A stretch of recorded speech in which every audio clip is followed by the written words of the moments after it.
স্ক্ৰীনত তোমালোকে এটা অতি গুৰুত্বপূৰ্ণ টপিক পুনৰ দেখা পাইছা।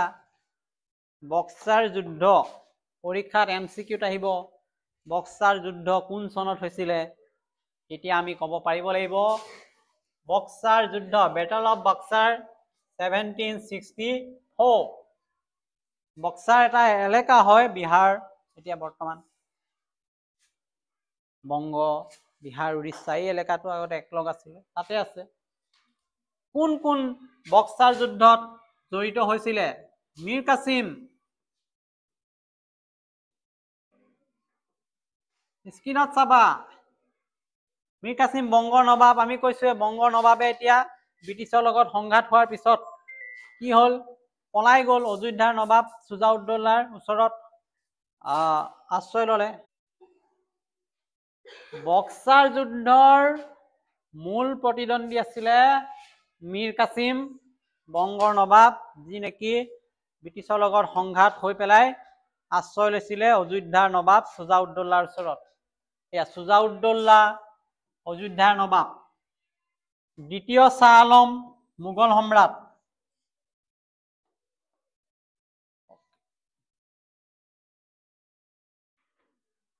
ইষ্ট ইণ্ডিয়া কোম্পানী, এই প্ৰতিপক্ষ কেইটাই বক্সাৰ যুদ্ধত অংশগ্ৰহণ কৰিছিলে।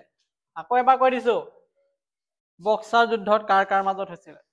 এফালে আছে ব্ৰিটিছ ইষ্ট ইণ্ডিয়া কোম্পানী, আনফালে এইকেইটা টিম একগোট হৈছে মীৰ কাছিম বংগৰ নবাব, চুজাউদ্দৌলা অযোধ্যাৰ নবাব, মোগল সম্ৰাট দ্বিতীয় শ্বাহ আলম। আৰু মেইন ইষ্ট ইণ্ডিয়া কোম্পানীৰ লগত ইহঁতৰ সংঘাত হৈছে, যুদ্ধ হৈছে বক্সাৰ নামৰ ঠাইত। ফলাফলটো কি হ'ল? ব্ৰিটিছসকলে পুনৰ বিজয় লাভ কৰিলে।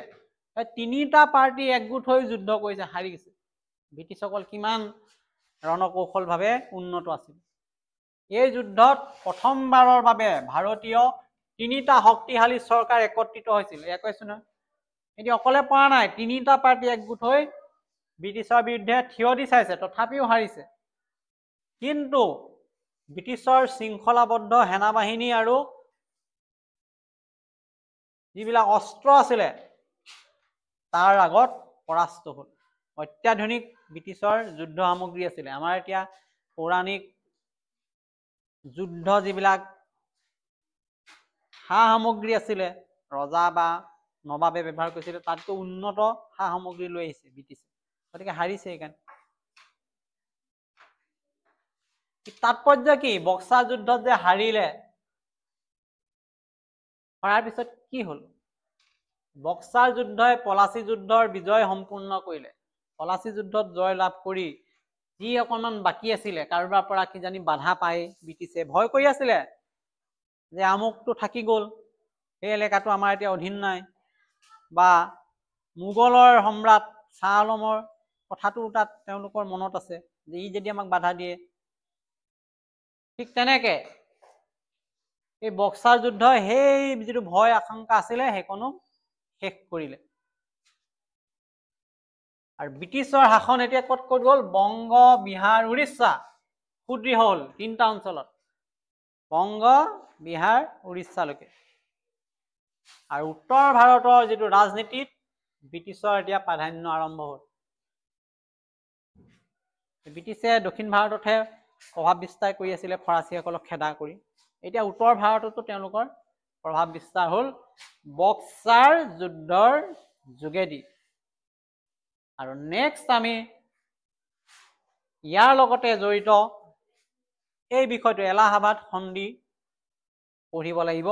বিশেষকৈ বক্সাৰ যুদ্ধৰ ফলত এই তিনিটা শক্তিৰ লগত ব্ৰিটিছৰ এটা সন্ধি হ'ল এলাহাবাদত।